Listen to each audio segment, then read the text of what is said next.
hotel bill. And by the time we get down to B of A, honey, it's going to be about $55, if it's that much.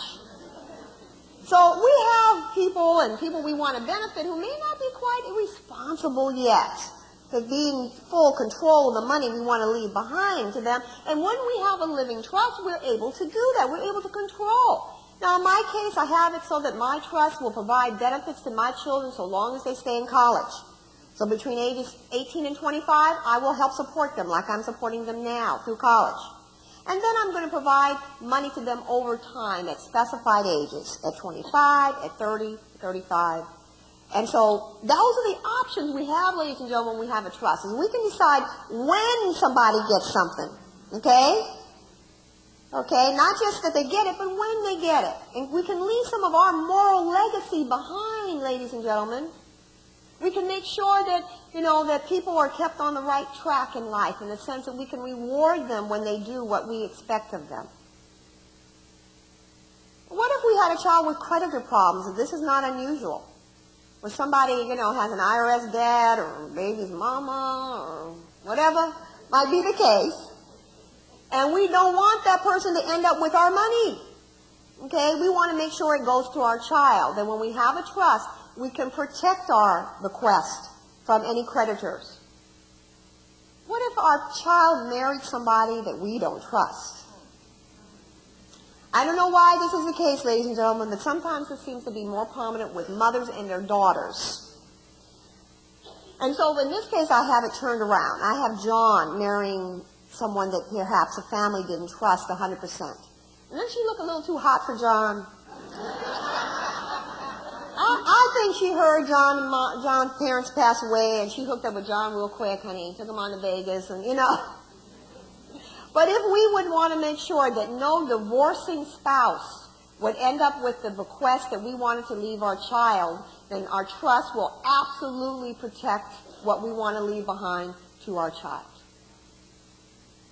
And then this is an area that many families also have concerns about. And what if we have a disabled child or a parent, someone that we want to make sure that we leave provisions for, that we help to protect them for a period of time?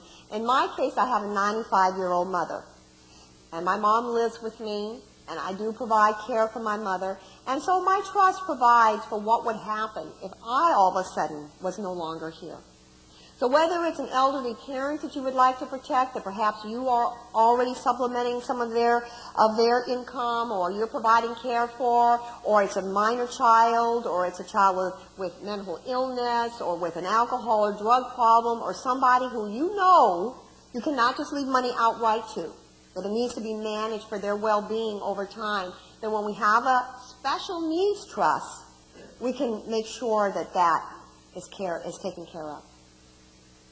So what are the benefits of estate planning? In summary, ladies and gentlemen, is that we get to decide who gets our property and when they get it. We can make sure that our family's not subjected to all those thousands of dollars in probate costs and the loss of value of what we leave behind, particularly our real estate.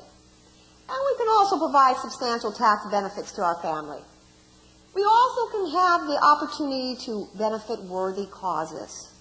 So if an institution like this or some other worthy cause is one that you would like to remember in your plan, you have an opportunity to do that with an estate plan. I can guarantee you one thing, though, ladies and gentlemen, if you allow your estate to go through probate, 25% is going to be robbed from your family, and no institution that you wanted to benefit will ever get a dime. All right, so how does a living trust work? Well, during your lifetime, remember I said that so long as you're alive and well, you're in complete control of everything. So as long as Bill and Mary, and we're going to say that Bill and Mary created this trust when both of them were in good health, they are in complete control during their lifetimes of everything in their trust. However, if one of them has dementia or stroke or loses their capacity to make financial decisions or passes away, then the other person is going to be in complete control. And that's why we don't need conservatorship, and that's why we don't require a probate. And then if we're talking about a single person, at their passing away or becoming unable to handle their financial affairs, then we will have chosen who we want to handle our affairs, and at your passing, your heirs will receive what you wanted them to have, free of probate and estate taxes. So what are the pieces to an effective estate plan? Well, there are all these things that I have listed up here. There are living trusts, there are health care directives, there are powers of attorney, there are financial planning that should be done whenever we want to make sure that things are going to go smoothly for our family.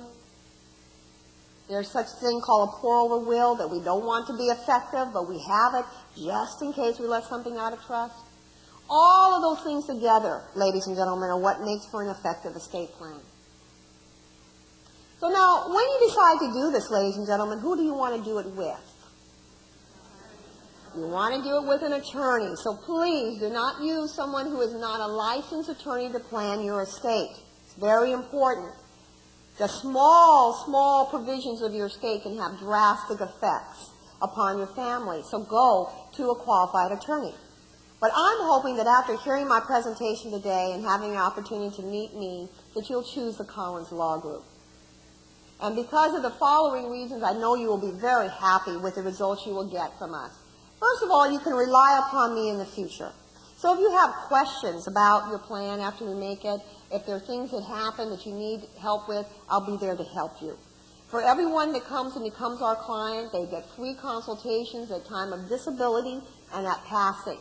So that means the family members that you've chosen to be responsible will be able to come into my office and sit down with me and understand what it is that you put together, understand how it works. And that's part of what you are providing. You also have free phone calls with me on a regular basis if there's things that you need to understand, if there's new property that you want to acquire, property you want to sell, questions about other things that come up. You're going to have lots of free client seminars. I think some of you probably picked up when you came in. I had some flyers out there at the table for one on special needs planning that we're going to have at the Inglewood Library for people who have that situation like I talked about, maybe a child with a physical or mental illness. We're also having one at the Operation Hope location on La Brea for reverse mortgages.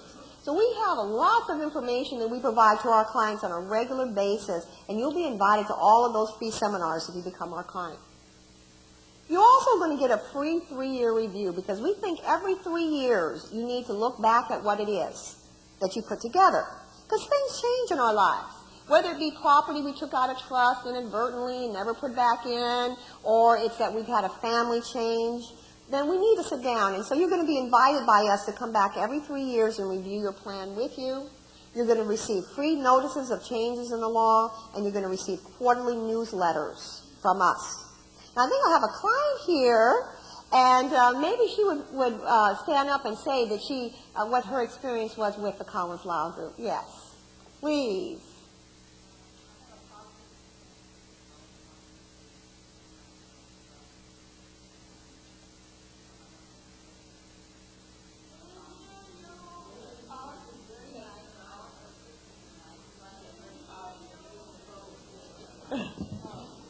Hold them up.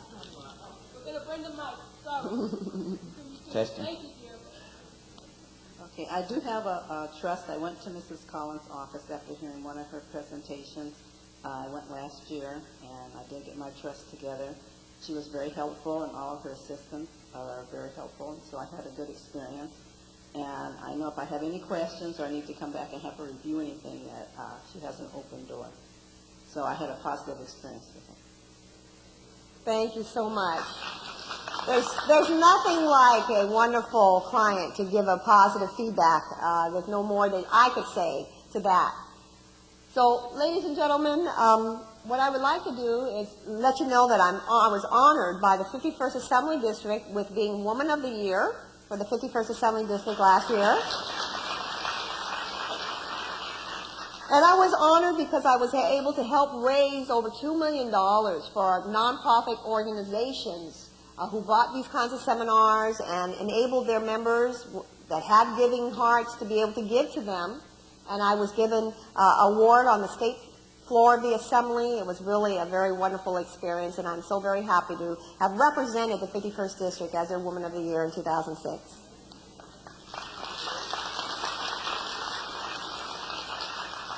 also want to let you know about an upcoming book release I have, and I'm bringing out a book called Celebrate Your Life.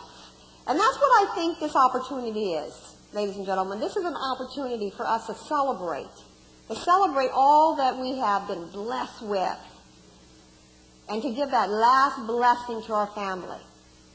You know, sometimes I have people come in and they say, you know, my mom, she was always on top of it, my dad, and he worked 2 jobs and he did so much. Miss Collins, why am I going through a probate? Unfortunately, that last blessing that could have been given to the family, there wasn't enough knowledge about it, because that person would have done it if they'd known. So you know now.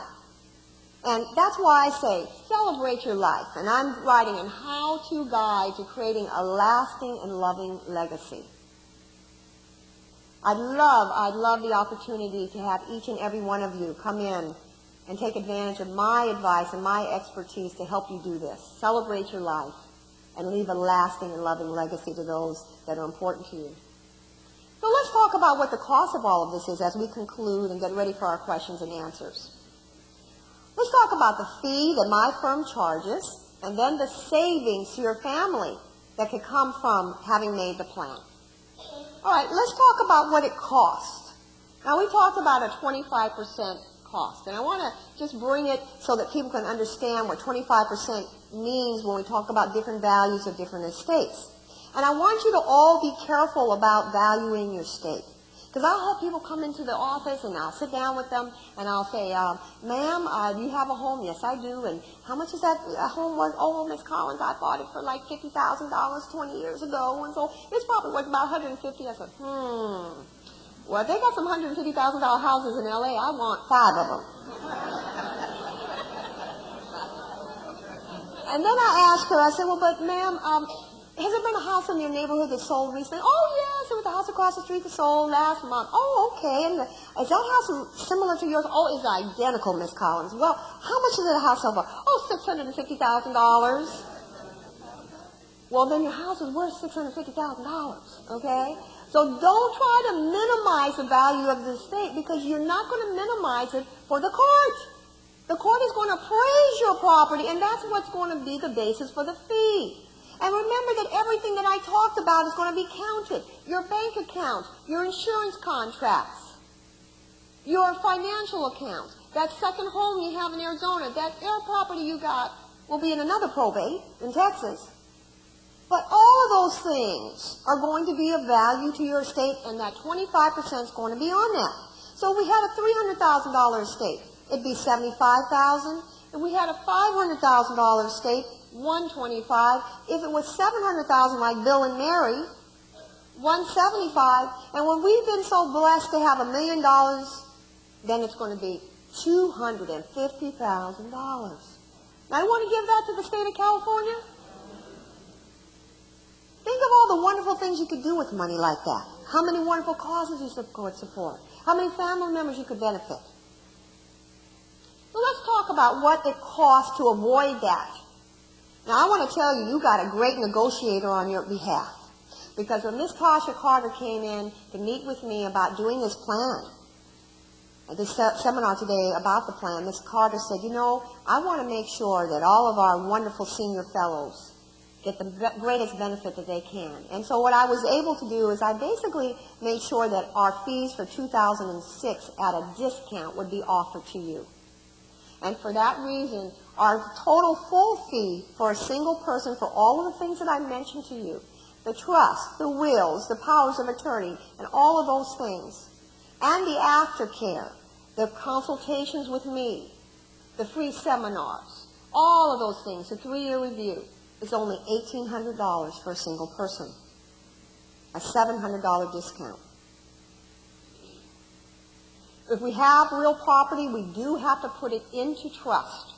And so there is a fee in addition to that, ladies and gentlemen, to place real property into trust, because we have to prepare deeds, have them notarized, recorded, and then we have them personally delivered back and forth between the recorder's office, and that fee is $250. If you're a married person, our normal fee is $2,900, but because you're here today, it will be $2,200 because of the benefit of belonging to this wonderful fellowship. And when we do a married, we're basically doing double